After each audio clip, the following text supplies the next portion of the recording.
ನಿದ್ರೆಯಲ್ಲಿ ಈ ಕನಸುಗಳೇನಾದರೂ ಕಂಡರೆ ನಿಮಗೆ ಅಪಾಯ ಕಾದಿದೆ ಎಂದರ್ಥ. ಯಾವುದೇ ವ್ಯಕ್ತಿ ನಿದ್ರೆಗೆ ಜಾರಿದಾಗ ಸಹಜವಾಗಿ ಎದುರಾಗುವ ಸಂಗತಿಯೆಂದರೆ ಅದು ಕನಸು. ಕನಸು ಕಾಣುವುದು ಸಾಮಾನ್ಯ. ಕೆಲವೊಮ್ಮೆ ಕನಸಿನಲ್ಲಿ ಬೆಟ್ಟಗಳು, ನದಿಗಳು, ಕಾಡುಗಳು, ವಸ್ತುಗಳು ಮತ್ತು ಪ್ರಾಣಿಗಳು ಕಾಣಿಸಿಕೊಳ್ಳುತ್ತವೆ.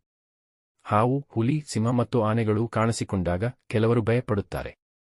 ಮರುದಿನ ಬೆಳಗ್ಗೆ ಎದ್ದಾಗ ಅದನ್ನು ಇತರರೊಂದಿಗೆ ಹಂಚಿಕೊಳ್ಳುತ್ತಾರೆ. ಅಲ್ಲದೆ ಏನಾಗುತ್ತದೆ ಎಂದು ಚಿಂತಿಸುತ್ತಾರೆ. ಕನಸಿನಲ್ಲಿ ಏನೇ ಕಂಡರೂ ಅದರ ಹಿಂದೆ ಒಂದು ಸೂಚನೆಯಿರುತ್ತದೆ ಎಂದು ದೊಡ್ಡವರು ಹೇಳುವುದನ್ನು ನೀವು ಕೇಳುತ್ತಿರುತ್ತೀರಿ. ಅದೇ ರೀತಿ ಕನಸಿನಲ್ಲಿ ಕಾಗೆ ಕಂಡರೂ ಅಲ್ಲೊಂದು ಸೂಚನೆಯಿದೆಯಂತೆ. ಕೆಲವರು ತಮ್ಮ ಕನಸಿನಲ್ಲಿ ಕಾಗೆಗಳನ್ನು ನೋಡುತ್ತಾರೆ. ಈ ರೀತಿ ಕನಸಿನಲ್ಲಿ ಕಾಗೆ ಕಾಣಿಸಿಕೊಂಡರೆ ಅದು ಅಶುಭದ ಸಂಕೇತವಾಗಿದೆ. ಮುಂದಾಗುವ ಗಂಭೀರ ಅಪಾಯದ ಮುನ್ಸೂಚನೆಯಾಗಿದೆ. ಕಾಗೆಯು ಕನಸಿನಲ್ಲಿ ಬಂದಾಗ ಸಾವಿನ ಸುದ್ದಿಯನ್ನು ಕೇಳುವ ಸಾಧ್ಯತೆ ಇದೆ ಎಂದು ಹಿಂದೂ ಪಂಡಿತರು ಹೇಳುತ್ತಾರೆ. ಕನಸಿನಲ್ಲಿ ಕಾಗೆಯನ್ನು ನೋಡುವುದು ಎಂದರೆ ನಿಮ್ಮ ಜೀವನವು ಬಹಳಷ್ಟು ಬದಲಾಗುತ್ತದೆ ಎಂದರ್ಥ. ಅಂತಹ ಕನಸುಗಳು ಬಿದ್ದಾಗ ಮನೆಯ ಹಿರಿಯರು ಮರುದಿನ ಬೆಳಿಗ್ಗೆ ಶನಿ ದೇವರನ್ನು ಭೇಟಿ ಮಾಡಬೇಕೆಂದು ಹೇಳುತ್ತಾರೆ.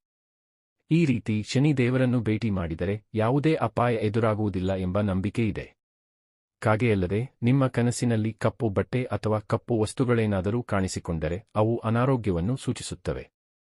ಕೆಲವರು ನಿದ್ರೆಗೆ ಜಾರಿದಾಗ ಕನಸಿನಲ್ಲಿ ಬಿರುಗಾಳಿ ಅಥವಾ ಮನೆ ಕುಸಿತದಂತಹ ಘಟನೆಗಳನ್ನು ನೋಡುತ್ತಾರೆ.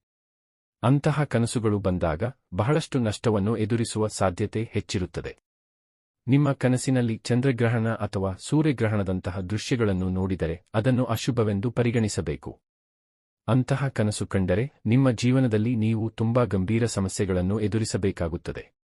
ಕಾಡು ಪ್ರಾಣಿಗಳು ನಿಮ್ಮನ್ನು ಬೆನ್ನಟ್ಟುತ್ತಿರುವಂತೆ ಕನಸು ಕಂಡರೆ ಅದು ನಕಾರಾತ್ಮಕ ಫಲಿತಾಂಶಗಳ ಸಂಕೇತವಾಗಿದೆ. ಇದಲ್ಲದೆ ಅಂತಹ ಕನಸುಗಳು ಆರ್ಥಿಕ ನಷ್ಟವನ್ನು ಸೂಚಿಸುತ್ತವೆ.